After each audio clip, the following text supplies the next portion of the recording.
আমার মায়ের কাছ থেকে শেখা বহু পুরনো দিনের এই রান্নাটা আজকে তোমাদের সাথে আমি শেয়ার করছি। আমি জানি তোমরা অনেকেই হয়তো এই রান্নাটা পারো, কিন্তু আমি যেভাবে করি মানে আমার মায়ের কাছ থেকে শেখা এই রান্নাটাই আজকে তোমাদের সাথে শেয়ার করছি। দেখো তো তোমাদের পছন্দ হয় কি না। তো আমার মা না খুব ভালো রান্না করতো, তো সেইখান থেকেই আমার অনেক রান্না শেখা। আজকে তোমাদের সাথে রান্নাটা যেটা শেয়ার করব সেটা হলো ভেটকি মাছের পাতুরি। ভেটকি মাছের পাতুরি রান্না করবার জন্য ভেটকি মাছ তো লাগবেই। আমি নিয়ে নিয়েছি ভেটকি মাছের ফিলে, মানে একদম কাটা ছাড়ানো ভেটকি মাছের পিস। তার মধ্যে নুন আর অর্ধেক পাতিলেবুর রস দিয়ে মাছটাকে বেশ কিছুক্ষণ মাখিয়ে রেখে দেবো, এই 15 থেকে 20 মিনিট মতন। মাছে এইভাবে লেবু আর নুন মাখিয়ে রেখে দিলে মাছের মধ্যে যদি কোনো আষ্টে গন্ধ থাকে সেটা কিন্তু দূর হয়ে যায়। যে কোনো মাছেই কিন্তু এইরকম নুন আর লেবু মাখিয়ে রাখলে মাছের আষ্টে গন্ধটা চলে যায়। এবার যে মশলাগুলো রেডি করে নিই, সম পরিমাণে সাদা সর্ষে আর কালো সর্ষে নিয়ে নিয়েছি। আমি এখানে 2 টেবিল চামচ করে কালো সর্ষে আর সাদা সর্ষে নিয়েছি। 1 থেকে 1.5 চামচ পোস্ত আর 7 থেকে 8টা মতো কাজু বাদাম। সমস্ত জিনিসগুলোই একটু করে জল দিয়ে ভিজিয়ে রাখবো। জল দিয়ে ভিজিয়ে রাখার ফলে কি হবে বলো তো, মশলাটা খুব সুন্দর করে পেস্ট করা যাবে। তাই কিছুক্ষণ আমি এটাকে ভিজিয়ে রাখবো, মানে মশলাগুলোকে। এবার লাগবে টক দই। এখানে 200 গ্রামের একটা টক দইয়ের প্যাকেট, সেখান থেকে অর্ধেকটা পরিমাণ টক দই একটা ছাঁকনির মধ্যে দিয়ে জলটাকে ঝরিয়ে নেব। আর যেহেতু পাতুরি তৈরি করছি তাই কলা পাতা তো লাগবেই। তাই কি করব, কলা পাতাগুলোকে আগে একটু এপিট ওপিট করে সেঁকে নেব। এর ফলে কি হবে বলো তো, কলা পাতার মধ্যে যে এই মোটা শিরগুলো আছে না, সেগুলো খুব ভালো করে কেটে বাদ দেওয়া যাবে।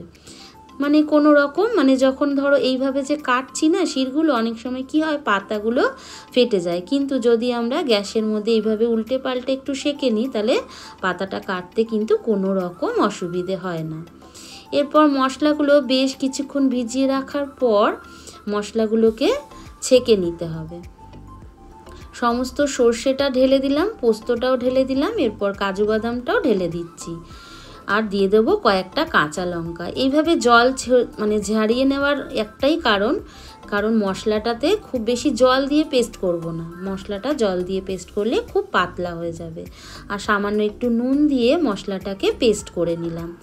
সর্ষের মধ্যে নুন দিয়ে পেস্ট করলে না সর্ষেটা তেতো হয়ে যায় না, তাই আমি সব সময় সর্ষের মধ্যে একটু নুন দিয়েই পেস্ট করি। তারপর সর্ষেটা দিয়ে দিলাম মাছের মধ্যে, আর টক দই যেটা জল ঝরিয়ে রেখেছিলাম সেটা, সামান্য নুন, হলুদ আর একটু কাঁচা সর্ষের তেল দিয়ে ভালো করে মাছটাকে মাখিয়ে একটু কিছুক্ষণ রেখে দিলে খুব ভালো হয়। যদি হাতে সময় না থাকে তবে সাথে সাথেই করে নিতে পারো। এরপর যে কলা পাতাগুলো কেটে রেখেছিলাম সেগুলোকে একটু তাওয়ার মধ্যে এপিট ওপিট করে সেঁকে নেব। তার ফলে কি হবে, যখন মাছটা এইভাবে করে মুড়বো তখন পাতাগুলো যে দাগ বরাবর অনেক সময় ফেটে যায়। যদি আমরা এইভাবে তাওয়ার মধ্যে সেঁকে নিই তাহলে কিন্তু একদম ফেটে যায় না। সমস্তটাই মায়ের থেকে শেখা, বুঝলে তো। এইভাবেই মা করতো, মার থেকে দেখে ছোটবেলা থেকেই শেখা। পাতার মধ্যে দিয়ে মাছটা দিয়ে তারপর কাঁচা লঙ্কার ওপর থেকে সামান্য একটু কাঁচা সর্ষের তেল দিয়ে দিতে হবে। দিয়ে পাতাটাকে ভাজ করে নিতে হবে। যেভাবে যার সুবিধা সেইভাবে পাতাটা ভাজ করে নিতে পারো। আমি যেভাবে করছি সেভাবেও দেখে করে নিতে পারো। পাতাটাকে এইভাবে ভালো করে চেপে বন্ধ করে নিয়ে ভাজ করে নিয়ে সুতো দিয়ে বেঁধে দিচ্ছি। যদি সুতো দিয়ে না বেঁধেও রান্নাটা করা যায়, আবার যদি তোমাদের কাছে টুথপিক থাকে সেটা দিয়েও কিন্তু পাতাটা টুথপিক দিয়েও বন্ধ করে দিতে পারো। এইভাবে করেই দেখো রেডি করে নিচ্ছি মাছগুলোকে। এইভাবে পাতার মধ্যে দিয়ে এইভাবে করে বেঁধে নিতে হবে। একটু পরিশ্রমেরই কাজটা করতে যদি কাউকে সাথে নিয়ে করতে পারো তাহলে একটু সুবিধা হয়। একটু অসুবিধের কাজ, একটু ধৈর্যের কাজ, কিন্তু ধৈর্যের ফল তো সবসময় মিষ্টি হয় বলো।